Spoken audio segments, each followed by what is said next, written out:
حضرت معاویہ بن ابی سفیان رضی اللہ تعالی عنہما، تم لوگوں کا تو حال یہ ہے کہ پہلے خلیفہ کے مخالفین کون؟ کہتے ہیں جی مرتد۔ دوسرے خلیفہ کے مخالفین کون؟ کہتے ہیں جی کافر، رومنز اور پرشینز۔ تیسرے خلیفہ کے مخالفین کون؟ کہتے ہیں جی بلوائی۔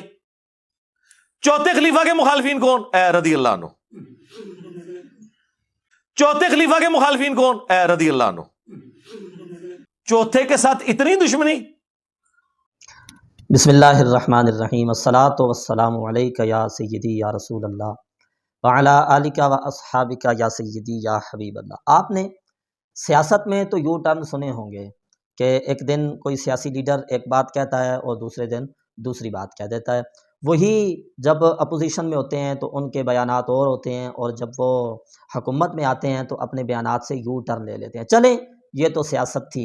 ہم مذہبی طور پر اور اسلام کے معاملات کو بیان کرتے ہوئے انجینئر مرزا جیلمی کے کچھ یو ٹرن آپ کے سامنے رکھتے ہیں، اور دیکھیں کہ یہ شخص کیسا ابن الوقت ہے۔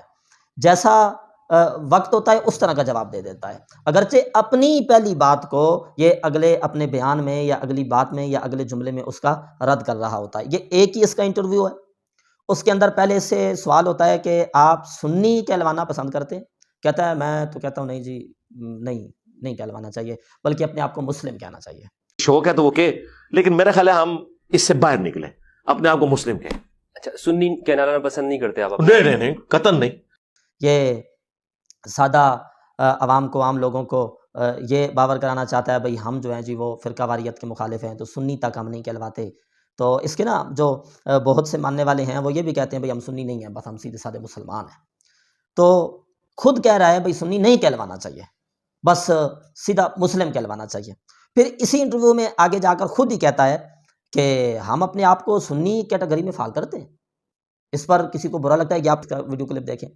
پھر یہ اس طرف جاتے ہیں، ہم یہ کہتے ہیں کہ الحمدللہ سنیت کا جو ایک منہج تھا، ظاہر ہے وہ جو ایک بڑی تفریق ہوئی ہے، اس میں تو ہم اپنے آپ کو سنی کیٹیگری میں فال کرتے ہیں۔ اور مجھے کوئی آر نہیں یہ بات کہنے میں، چاہے کسی کو بری لگے، کہ میں بخاری مسلم میں جو حدیث ہے کہ قیامت تک میری امت کا ایک گروہ حق پر قائم رہے گا، میں اس سے مراد اہل سنت کا منہج سمجھتا ہوں۔ اگر کسی کو برا لگتا ہے تو بے شک لگے، کہتا ہے بخاری مسلم میں جو حدیث ہے نا کہ ایک گروہ ہمیشہ جو ہے نبی کریم علیہ السلام کی امت میں حضور نے فرمایا تھا حق پر قائم رہے گا، کہتا ہے میں واضح لفظوں میں کہتا ہوں کہ اس سے مراد اہل سنت ہے۔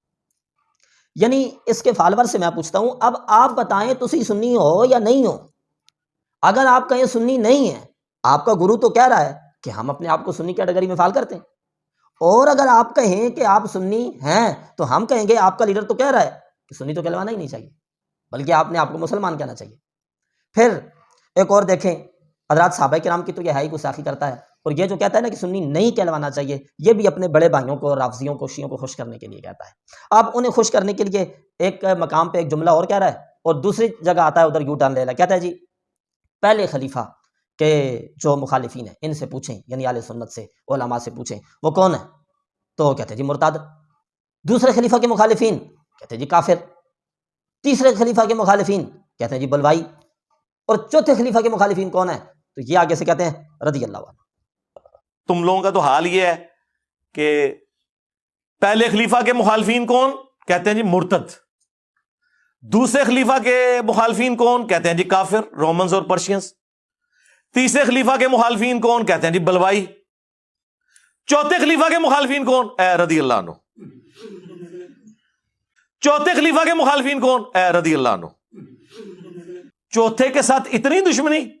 سب کو معلوم ہے کہ اس کا اشارہ کس کی طرف ہے، یعنی چوتھے خلیفہ حضرت مولا کائنات سیدنا علی المرتضی رضی اللہ تعالی عنہ چوتھے خلیفہ ہیں، ان کے مخالفین کو رضی اللہ عنہ کہتے ہیں۔ تو اس سے یہ لوگ روافض، اس کے جو بڑے بھائی ہیں، اور یہ کیا مراد لیتے ہیں، یعنی حضرت امیر معاویہ رضی اللہ تعالیٰ عنہ کو، کہ چوتھے خلیفہ کے جو مخالف ہیں وہ حضرت امیر معاویہ ہیں، ان کو یہ رضی اللہ عنہ کہتے ہیں۔ اور آگے خود کہتا ہے کہ چوتھے سے اتنی دشمنی کہ پہلے کے مخالفین کو مرتد کہا، دوسرے کے مخالفین کو کافر کہا، تیسرے کے مخالفین کو بلوائی کہا، اور چوتھے کے مخالفین کو رضی اللہ عنہ کہا، تو چوتھے سے اتنی دشمنی۔ حالانکہ چوتھے کے بارے میں تو بخاری مسلم میں حدیث موجود ہے، یعنی چوتھے کے مخالف بقول اس کے حضرت معاویہ رضی اللہ تعالیٰ عنہ کو رضی اللہ عنہ کہنا، یہ چوتھے کے ساتھ دشمنی ہے، یہ خود کہہ رہا ہے۔ اور دوسرے مقام پہ یہ دیکھیں، اس پمفلٹ میں سینکڑوں دفعہ نام آیا ہے حضرت معاویہ کا، ہر دفعہ رضی اللہ عنہ لکھا ہے، آپ کے ساتھ بھی رضی اللہ عنہ لکھا ہوا ہے۔ ہاں، چوتھے خلیفہ کے مخالفین کون؟ رضی اللہ عنہ۔ چوتھے کے ساتھ اتنی دشمنی۔ خود ہاتھ میں پمفلٹ اٹھایا ہوا ہے، اس میں کہتا ہے جی اس پمفلٹ میں جتنی مرتبہ بھی حضرت معاویہ کا نام آیا ہے تو میں نے ساتھ رضی اللہ عنہ لکھا ہے، اور ایک ساتھ آگے یہ بھی کہتا ہے کہ اگر آپ کا لفظ بھی آیا ہے، یعنی اشارہ کرتے ہوئے حضرت معاویہ کا نام نہیں لیا بلکہ آپ کا، تو اس کے ساتھ بھی رضی اللہ عنہ لکھا ہے کہ آپ رضی اللہ تعالیٰ عنہ نے کہا، یا آپ رضی اللہ تعالیٰ عنہ کا یہ قول ہے یا یہ عمل ہے۔ یعنی ایک طرف جہاں اس کی توجہ شیعوں کی طرف ہے کہ کہیں یہ ناراض نہ ہو جائیں، تو ادھر کہتا ہے جی کہ چوتھے کے مخالفین کو رضی اللہ عنہ کہتے ہیں، تو یہ چوتھے کی دشمنی ہے۔ ظاہر ہے اس سے شیعوں کو خوش کرنا مقصود ہے، شیعوں کی توجہ حاصل کی۔ اور ایسا ابن الوقت ہے دوسری طرف ادھر آ کے جب اس نے یہ دیکھا کہ حضرت معاویہ رضی اللہ تعالیٰ عنہ کو صدیوں سے اہل سنت کا، علماء حقہ کا طریقہ تو یہی کہہ رہا ہے کہ وہ رضی اللہ عنہ لکھتے ہیں اور بولتے ہیں، اگر میں نہیں بولوں گا تو مجھے واضح لفظوں میں یہ کہا جائے گا کہ تم اہل سنت کا جو منہج ہے اور اس سے تم ہٹ گئے ہو، تو اس پہ کہتا ہے جی میں جب بھی لکھتا ہوں تو میں رضی اللہ عنہ لکھتا ہوں۔ اور یار ایک بات پہ قائم رہو نا، رضی اللہ عنہ ان کو لکھنا چوتھے خلیفے کی دشمنی ہے، تو بے ایمان آدمی تم کیوں لکھتے ہو، تم کیوں کہتے ہو؟ ہمارے ہاں تو معاملہ بڑا واضح ہے کہ یہ حضرت امیر معاویہ رضی اللہ تعالیٰ عنہ کو رضی اللہ عنہ لکھنا، یہ چوتھے خلیفہ یعنی خلیفہ برحق حضرت مولا علی المرتضیٰ رضی اللہ تعالیٰ عنہ کے ساتھ کسی قسم کی کوئی دشمنی نہیں ہے۔ ان کے جو اختلاف ہوئے وہ اختلاف اجتہادی مسائل میں تھے، اجتہاد کی بنا پر تھے، لہذا حضرت مولا علی وہ بھی رضی اللہ تعالیٰ عنہ ہیں، امام برحق ہیں، اور حضرت معاویہ یہ بھی رضی اللہ تعالیٰ عنہ ہیں، ان کا جو معاملہ ہے وہ اجتہاد کی بنا پر ہے، کسی کو برا بلا نہیں کہا جائے گا۔ تو یہ ہیں اس شخص کے یو ٹرن، تو اس کا کوئی موقف نہیں ہے کسی مسئلے پر بھی۔ جب یہ بات کرے گا ایک ٹائم یہ بات کر دے گا اور دوسرے وقت توجہ دوسری طرف کر کے تو وہ بات کر دے گا، بھلے اپنی بات اپنے ہی مخالف ہوتی جائے۔ اللہ تعالیٰ ایسے دوگلے بندوں سے بچنے کی توفیق عطا فرمائے۔ وآخر دعوانا ان الحمد للہ رب العالمین۔